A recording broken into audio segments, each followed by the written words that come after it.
All right, this is Melvin Ramon. Let's talk about music. Got a few things I've picked up lately on vinyl. Wanted to show off here. First up is a couple releases from Lightning Bolt. These are reissues of their first two albums from I think 1999 and 2001. They are a noise rock band, like I said, from Providence, Rhode Island.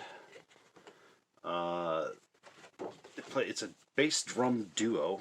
They play really fast. It's chaotic, shouted vocals, a lot of energy going on, but a surprising amount of variety and neat little tricks they throw in there for being, that crazed. These are early work, so a little bit more raw than some of the later ones. I think I did show their more recent album not too long ago, but great to go back and get some of this catalog. I've had some of their earlier ones on CD in the past, and I am glad to now almost have their entire collection on vinyl. Big fold-outs here on just kind of almost paper, but it is neat packaging. This sort of chaotic element here does seem to be quite similar to what you would get with the music in a way. That's how I feel. Really sort of fits the feel and flow of the music, and definitely a little bit creative, not what you normally see. These represses are on Thrill Jockey Records.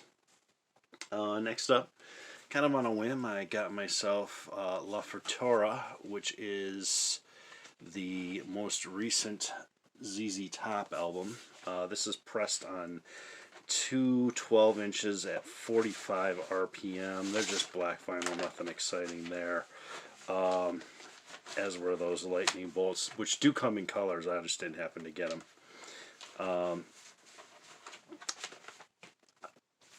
ZZ Top's Eliminator was the first tape I ever bought with my own money. I got the beard. So the ZZ are kind of a big thing for me. I still love them. Been kind of exploring their later catalog a little bit. It's really the first 6 or 7 albums plus Eliminator that I still really go back to all the time.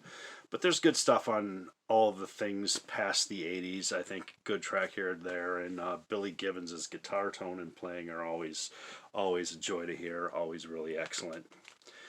Next up here, we have Albert Ayler, recorded in Stockholm, October 25th, 1962. This is the same show that has been released as Something Else and First Recordings. I think it is the complete show, or both of those were partials, if I remember right. Kind of tried to do a quick little bit of research on them. Anyway, this is a recent pressing on, which label is this on? Alternative Fox. Looked that up before I got on camera, and man, I just lost it right there. Anyway, really good stuff, really early, free jazz, early free jazz. Albert Ayler's kind of one of the major figures. Not my favorite thing I've heard from him, but definitely I enjoyed it the whole way through. Glad to have that. Next up, another live double record in a white sleeve. This is the Myrrors, Black Sand, live in London. They are a experimental / folk /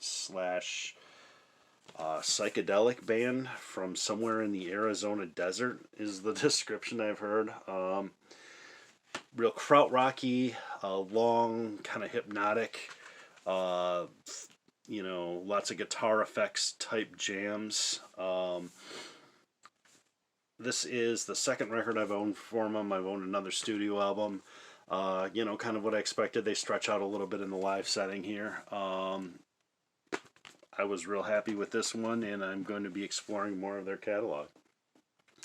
Coming up next here, in light of their recent shows, I picked up the repress on Music and Vinyl from Mr. Bungle's Disco Volante. that's how you say that. Never actually heard it correctly pronounced, so I might be wrong there.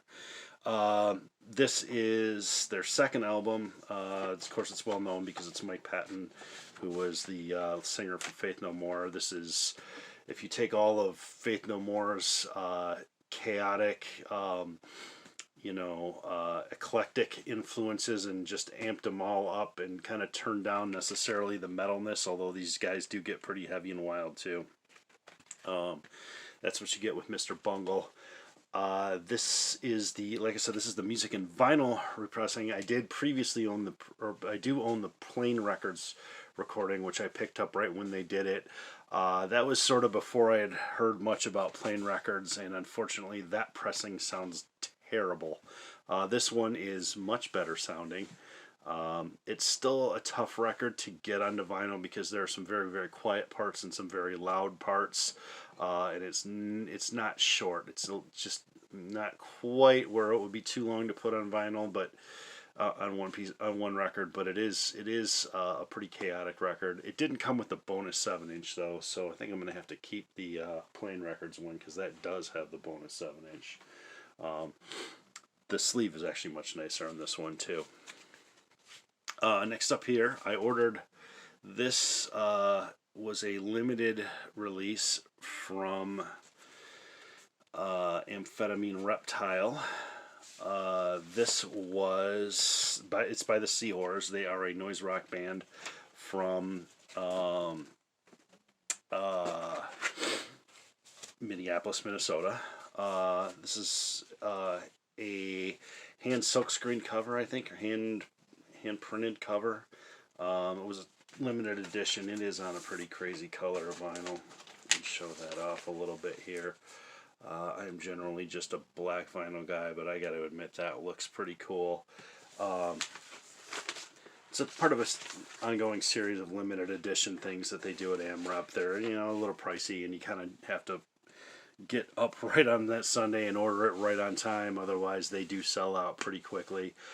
This does not have a cheapy CD version, but it is a very, very enjoyable noise rock record. I'm very happy with it. This is a very noise rock heavy update for whatever reason. While there, I also ordered, because AmRep has still available on their page, Amphetamine Reptile, had this available. This is Surgeries Nationwide. They were a 90s noise rock band. They were getting, a lot of attention in the same, New York noise rock scene that kind of came with earlier on Pussy Galore, but had moved into, by that point, Helmet and Unsane. They did tour with Helmet, and they did and Cows and Boss Hog. Unfortunately, their singer died of a heroin overdose before they just after they released, I think, their first major label album. Which is too bad. This is good, gnarly New York noise rock from the early 90s. Something I'm generally a pretty big fan of. Let's see. Wow, still got a little bit of time here. Behind me, go ahead and pull this one down. Talk about this for a second. This is Markman. This is a punk rock band from I believe Texas. I believe it's Houston. I could be wrong. High energy, kind of punky garage punk stuff. This is not their best record, but still a very, very good record if you're into that kind of thing. Search them out. There's also a related project called Mind Spiders, which is pretty great to listen to. And that is going to do it for this time. Thank you very much for watching, and I'd love to hear your thoughts in the comments down below. Have a great day.